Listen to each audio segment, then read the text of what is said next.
Since we're all talking about Second Amendment, can I ask you something about the First Amendment? Of course. Okay, so the founder and CEO of Turning Point USA, Charlie Kirk, has said a lot of racist things. Like what racist thing has Charlie Kirk said?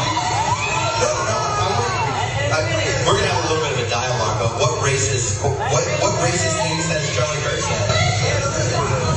Okay, I'll answer the question of racist things he said. He says we shouldn't celebrate Juneteenth. We shouldn't celebrate Martin Luther King Day. We should be working those days. He's called Ketanji Brown Jackson an affirmative action hire. He's told nonsense about George Floyd. And he said he'd be scared if a black pilot was on a plane. Does that not seem racist? I don't know anything about that.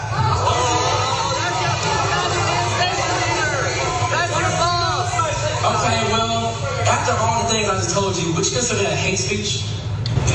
I'm not going to comment on that. Kyle Rittenhouse, another one that can't just have a seat, spoke at the University of Memphis on Wednesday with pro-Trump organization Turning Point USA. What you saw was the last question before Rittenhouse was whisked off stage. What a baby. You had a whole assault rifle with those stupid medical gloves on, and you were a killer that night. Okay? Oh boy. As part of TPUSA tour, Rittenhouse intended to speak about Second Amendment rights, among other subjects. According to local news, he did not give a speech. Instead, had a Q&A discussion with the crowd, which you saw did not go his way. Well, that tells me something. In order to give a speech, you have to prepare. Often when I'm asked to go give a speech somewhere, and sometimes I am, I say, can we just do Q&A? Now, I'm fine with Q&A because my friends said, well, you like to debate, you like to argue. Perhaps, but it's really just because I don't give a counterpoint unless I actually believe in something. I wouldn't just go up there and try to defend something I don't believe in, because then what am I going to say? I'm going to probably run off stage too. So I wouldn't do that. And I'm not interested in preparing a speech. Is it lazy? Perhaps, but it's honest. And that's not who Kyle Rittenhouse is. Okay? The follow-up video posted, we're not going to burden you with what he claimed. He had a hard cutoff time. It was definitely not booed off stage. I'm from Philly. Even Destiny's Child admitted they got booed. Happened at the All-Star game. They got booed and run out of there. Why? Because one of them was wearing a Kobe jersey, and this was Allen Iverson's home turf. And so it's Philly. They also booed Santa Claus. It happens to the best of them. You don't see Santa saying, well, I wasn't really booed. Okay. I had a hard out. I had to get back to the missus, the North Pole. You didn't hear Santa say that. So why are you doing this to us? You got booed out of there and you couldn't defend yourself because you know what you did is indefensible. I think Kyle Rittenhouse knows that. And that's why he can't get himself together to spew nonsense. The only other thing that's barely worth mentioning about this event is they were protested upon leaving the event, and they're trying to spin it into something violent. We saw the video they put out. There was no violence. Okay. We did you a favor. We looked at it.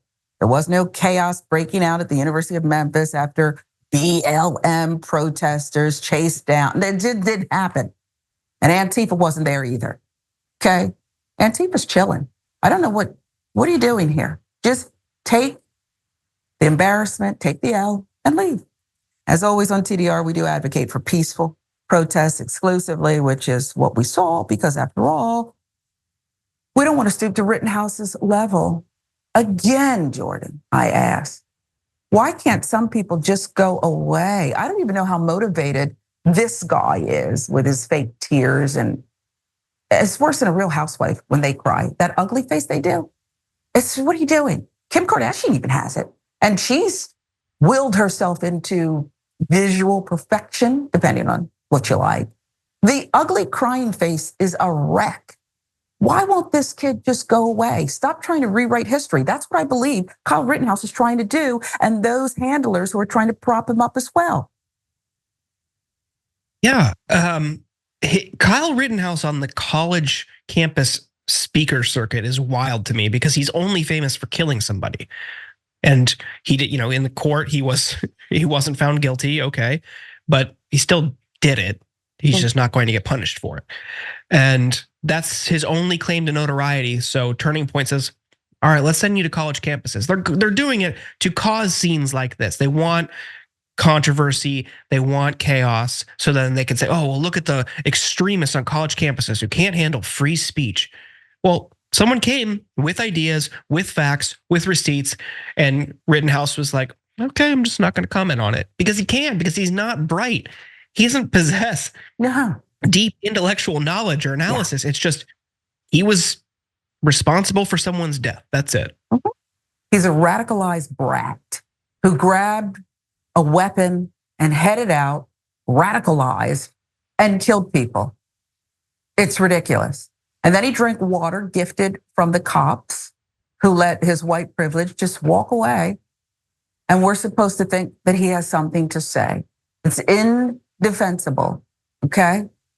This kid's a wreck, and somebody needs to rescue this kid and relieve the rest of us. For more political news breakdowns, interviews, stories of activism, and me trying my hardest to care about the occasional big celebrity news story, subscribe to our YouTube channel at youtube.com/thedamagereport. And you can ring the bell wherever it is so you don't miss anything.